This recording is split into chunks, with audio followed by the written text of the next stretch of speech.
Hi guys! Kamusta po kayo? This is me again, your mommy lovely. At for today's video ay samahan niyo po kami ni Daddy David na magbakasyon. Magbakasyon talaga. Hindi po, mag-i-staycation lang tayo for a night dito po sa 5558 campsite sa Cavinti, Laguna.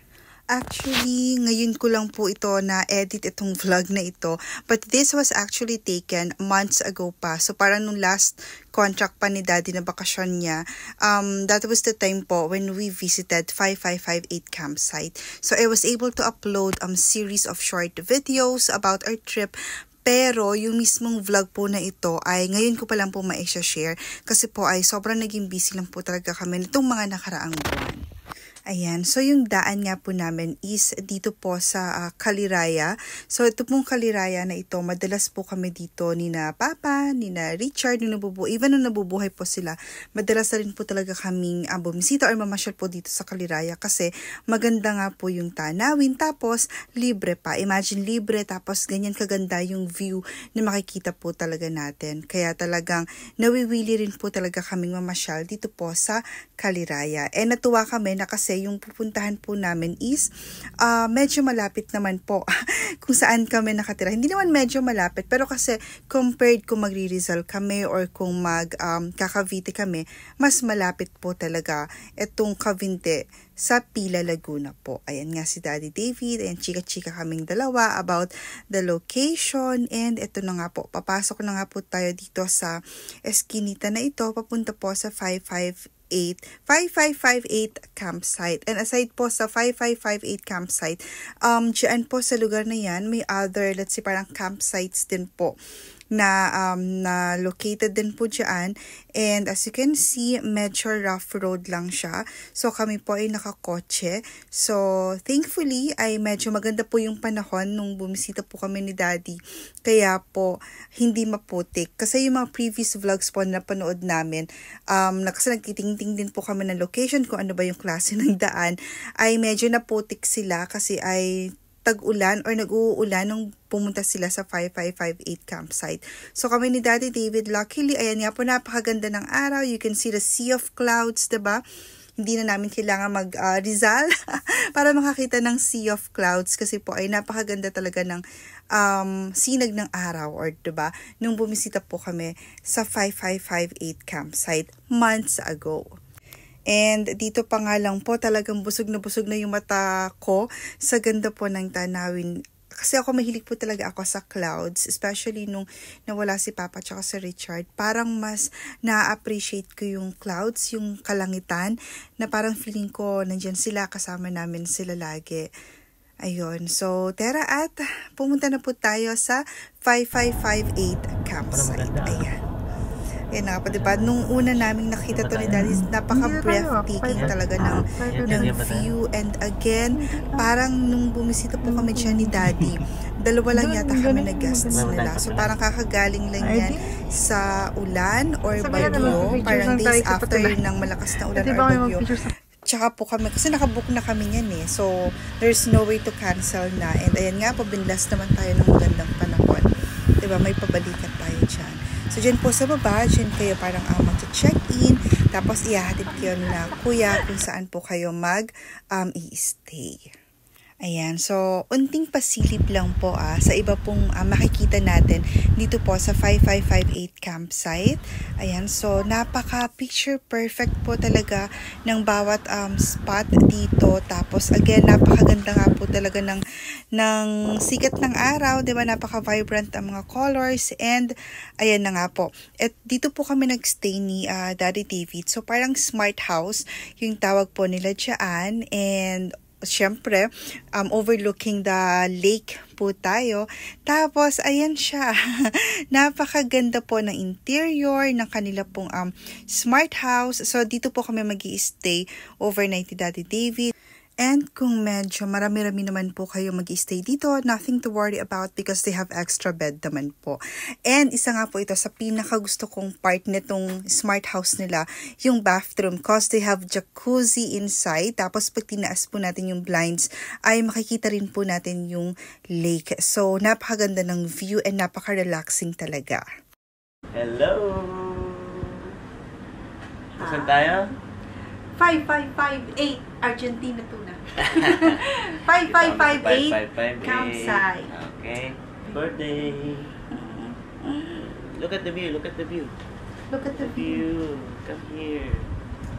Let's go and look at the view.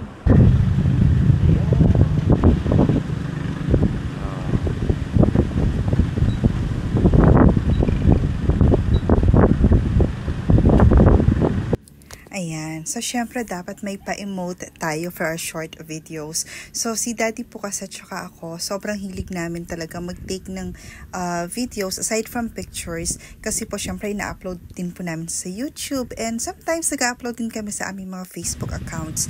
Kasi ito nga po yung masasabi namin na masarap naming balik-balikan kapag tumanda na kami, diba? So, masarap pong balik-balikan yung mga ganitong memories. So, ayan. And aside nga po dun sa napakagandang smart house and sa iba pong mga tanawin makikita natin dito sa mismong campsite ay may pa-swing pa sila. So kung gusto nyo mag-emote-emote, magpahangin, diba? With matching napakagandang tanawin. So ayan, may pa-swing po sila. So dalawa yung swing na yan, pwede kayong magkatabi, tapos pwede naman po kayong magkahiwalay. So depende na lang po talaga kung ano po yung gusto po ninyo.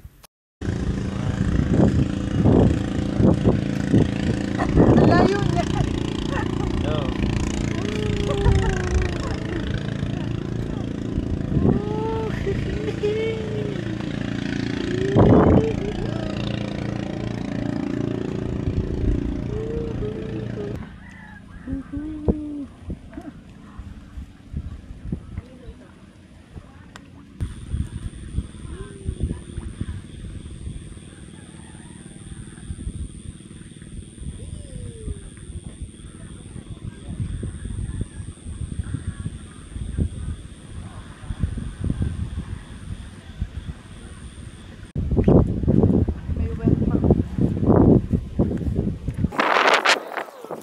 Ayan, so kung kanina nga po ay sobrang ganda ng araw, bigla na lang pong umulan.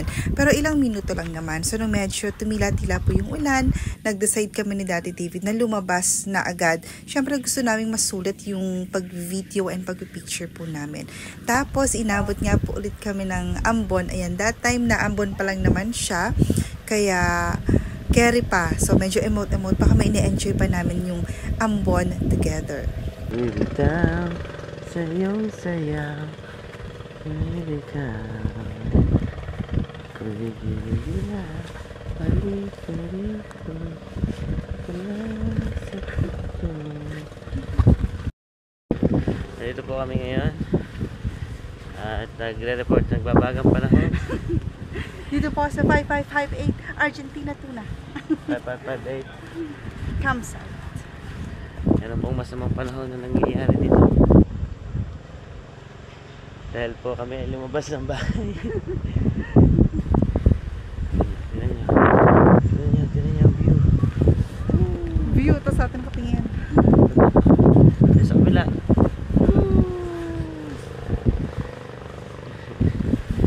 Uulan na po. Gusto naman lagi na pa.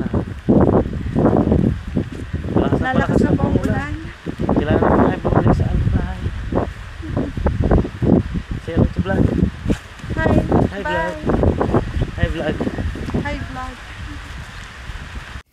Ayan, so inabot nga po kami ng ulan nung hapon hanggang paggabi. Then nag-brown out po, pero saglit lang naman yung brown out.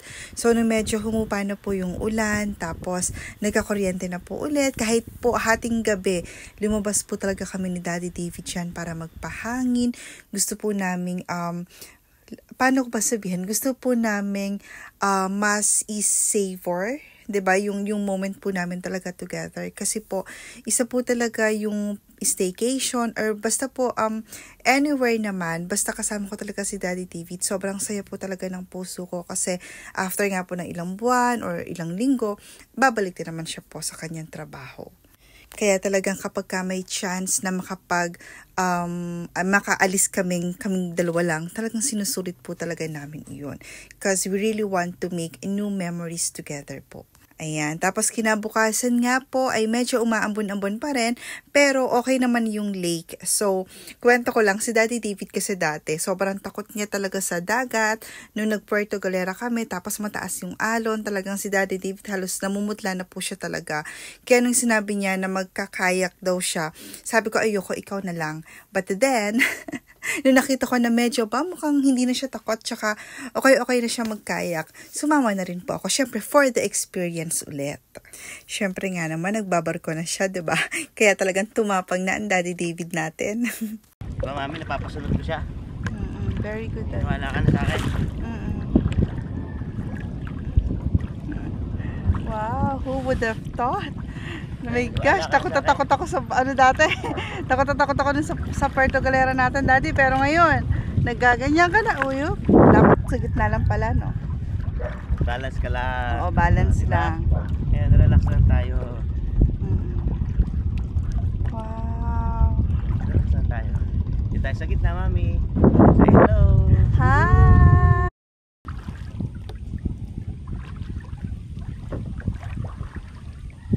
Ito ko yung ano, mahingisda. Maninisid.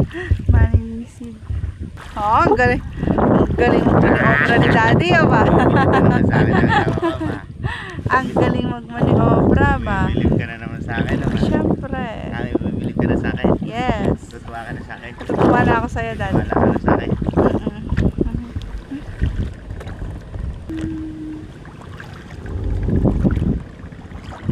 Nagpapaligtigan sa likod niya naman.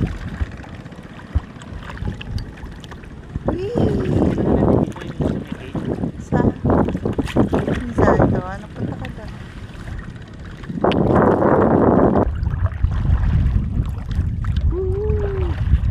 Hello guys. Nalakas ang hangin, Daddy. Nalakas ang alon. Ha? Nalakas ang alon. Hello kuya. Hi, Kuya. Paglaki-laki mo, Kuya, magaganda rin tayo.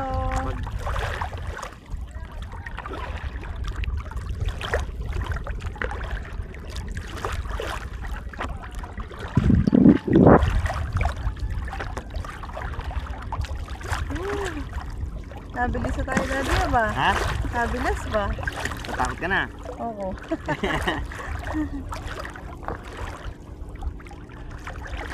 Relax na tayo. Relax naman. Diba? Just go with the flow. And hanggang dito na nga lang po ang ating vlog for today. So sana po ay nag-enjoy kayo dito po sa aming trip ni Daddy David sa 5558 campsite. You can also message their Facebook page for any inquiries. And don't forget to like, share, and subscribe po sa aming channel. Till our next vlog. Thank you!